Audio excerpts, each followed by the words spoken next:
So content is, the way I personally describe it, is any piece of information that goes on a medium for internal or external purposes.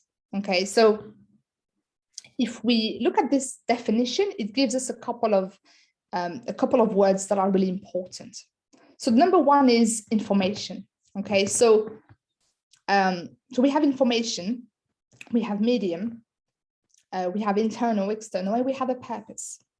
Don't worry about it. We will move to the next slide to kind of look at what do we mean specifically. So by those words. So information, what I mean by information in a social media context is any piece of information that you put out there.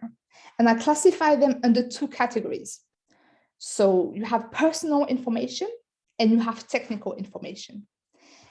Now, technical information is pretty much your expertise.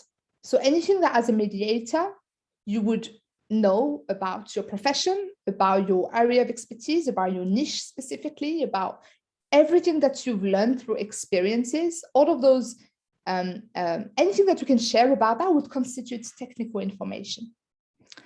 Personal information doesn't mean being overly personal on social media, but it just means creating or sharing information about you that really relates to you as a professional. So think about your journey. You know, how did you become a mediator? What were the driving factors, the challenges that you've been through throughout your career, some projects that you've worked on that really, you know, that you remember for X number of reasons. So all of these things that are personable to you would fall under personal information.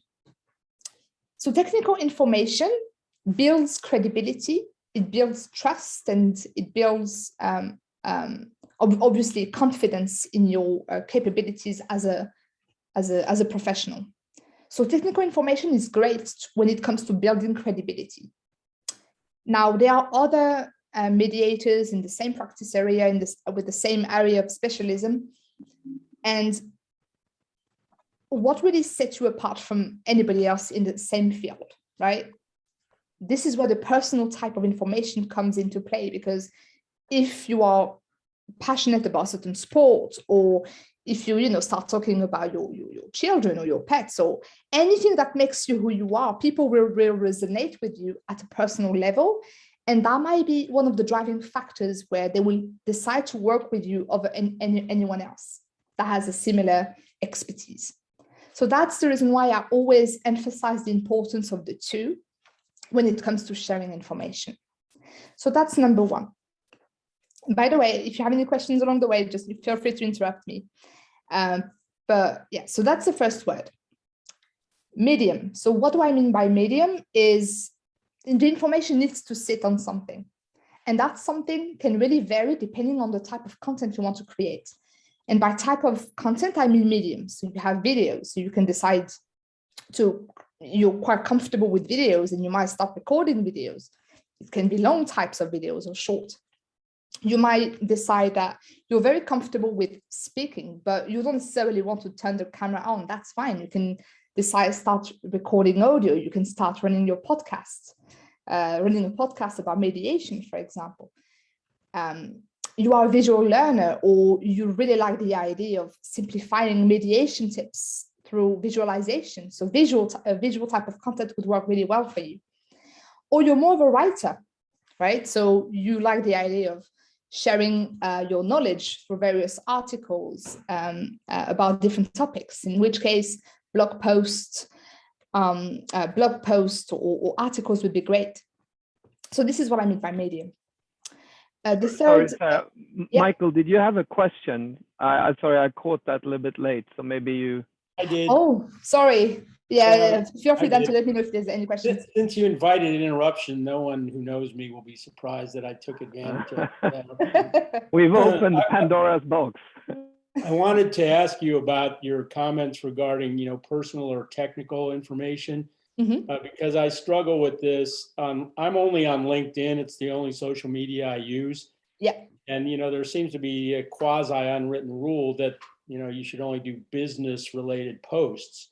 But, so I try to adhere to that, but I have to say that to your point, if I post about my pets, my trip, my dog, my trips, or my exercising or hiking or something like that, then I get, huge amounts of response. But I usually am posting it with some sort of apology that it's not a business related post. So I wonder if you might just comment maybe on the degree of, personal posting, the difference in what platforms may be better for that, sort of expand on that a little bit, please. Yeah, no, absolutely. And I will show you some examples later in terms of what I mean by personal information. You're absolutely right. LinkedIn isn't Facebook, right? It's really for business.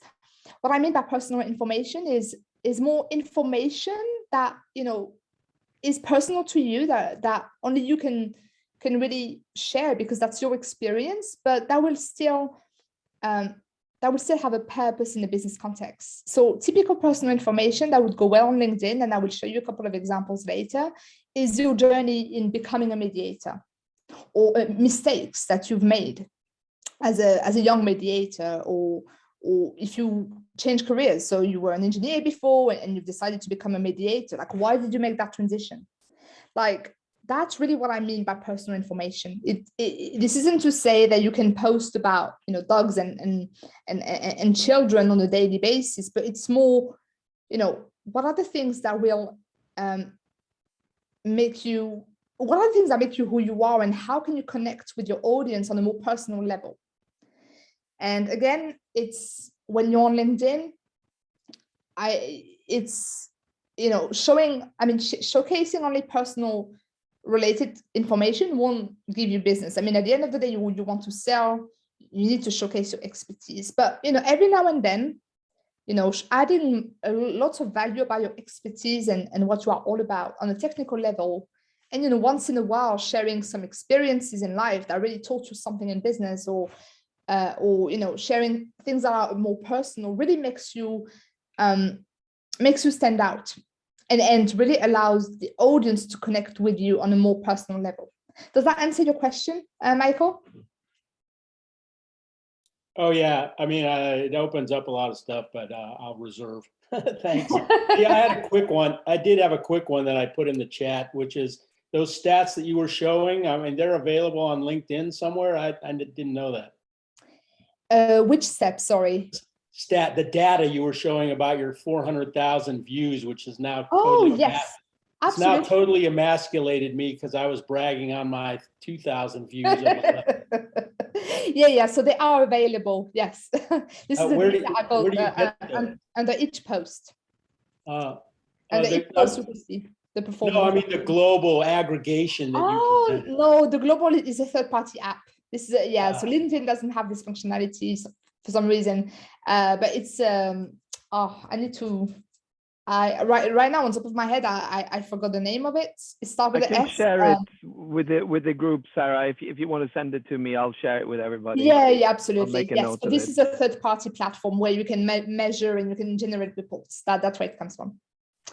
So so I will carry on, and again we'll have obviously time to answer any more questions later. But yeah, so we talked about Medium. So internal, I will pass this because it's really not relevant here. We are talking about social media, but so obviously external.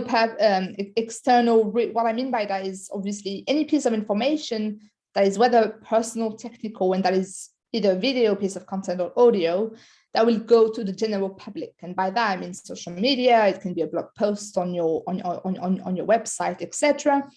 And then the last point is a purpose. So basically, what are you creating content for? So a piece of content can do different things, right? And I usually classify them under educate, inspire, and entertain. So educate is really where you want to showcase you are showcasing your expertise, or you really want your audience to take away something from you. So taking the legal world as an example, a lawyer in intellectual property, this is how you can file a trademark, or these are the key steps. So you want to empower people with some skills or some knowledge that they might need along the way if they have a trademark applications coming through, right? So that's educational type of content. Inspire, so that's really more when you share personal stories about all, if you've been through a particular challenge but you kept going, and this is how you kept going. This is how you resonate with your audience, and this is how you can inspire people to do certain things, or you want to inspire junior mediators to keep going, because growing as a mediator isn't an easy task. So whatever content that aims at inspiring people would fall under that category. And then entertain, so that's really, again, more personal type of content, and that's more where again, you are showcasing something that is really unique to you. And that's what I was doing with my content on TikTok. So it was more, like I was impersonating the life of an in-house lawyer and dealing with salespeople.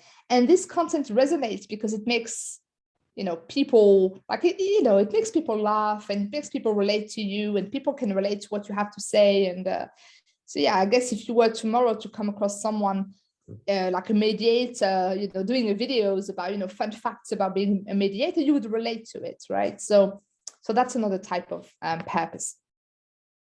Now, if we dive into more the mediation context, so again, I'm giving you again some example here that might be a bit more relevant to you. So let's say that you want to create. So sorry, Sarah, I just want to also clarify that is a given, but just for everyone's benefit, not everyone here on the call are mediators. So replace mediation with whatever area you are focused on. Oh, absolutely. Yeah. So I'm talking about mediation, but yeah, that really can apply to anyone. And I will show you my own examples as a lawyer as well. So if you are a mediator or in a mediation context, you want to create personal information. You're quite comfortable with visualization, and you want to inspire junior mediators or aspiring mediators. Well, one piece of content that you can create would be 5 mistakes you've made as a junior mediator, right? If this time you want to create something that is a bit more technical because you want to showcase your expertise and you want to educate your prospect in a particular niche, then you could create an infographic showcasing the steps of a particular process, right? So these are examples in a mediation context, for instance. And this is here some practical examples of the things that I've done myself. So here, to your point, Michael, this was a piece of visual content. That's what we call a carousel on social media. So it's a set of slides that you go through. And this is personal. This is personal type of information. 4 mistakes I've made in my legal career. And I've shared about those mistakes. And as you can see here, this has been a really well-performing post, right? This one is an infographic. So this one is, I wanted to obviously inspire this time people about, yes, you are, yes, you have a law degree, but there are so many things that you can do with a law degree. You don't have to be a lawyer. You don't have to be a judge. You can become, so if we can see here, a data protection officer, a compliance officer, etc. So here, this is more an infographic that aims at inspiring people, especially like junior lawyers or law graduates. In the mediation context, for example, you could really take this framework, 5 mistakes you've made when you were a junior professional, or the settlement process in a particular industry, if you have a certain area of expertise, right? So if you want to go down the infographic route for visuals. So this is an example, but yeah, that kind of shows you the various things that you can start creating. Now, so once you have this framework in place in terms of what is content, creating content for the sake of creating content doesn't work.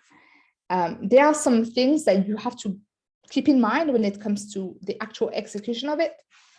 And I like talking about a formula. There is a formula for creating good content. And this is what I want to share with you today. So this is the formula. So What do you need first ahead of even getting started? Well, you need a niche. You need to understand, figure who is your audience? Who do you want to talk to on social media? Who do you want to attract? You need a couple of objectives. So what I mean by that is, that's in the definition, the purpose. What is the purpose of the particular piece of content? Do you want to inspire? Do you want to educate? Do you want to entertain?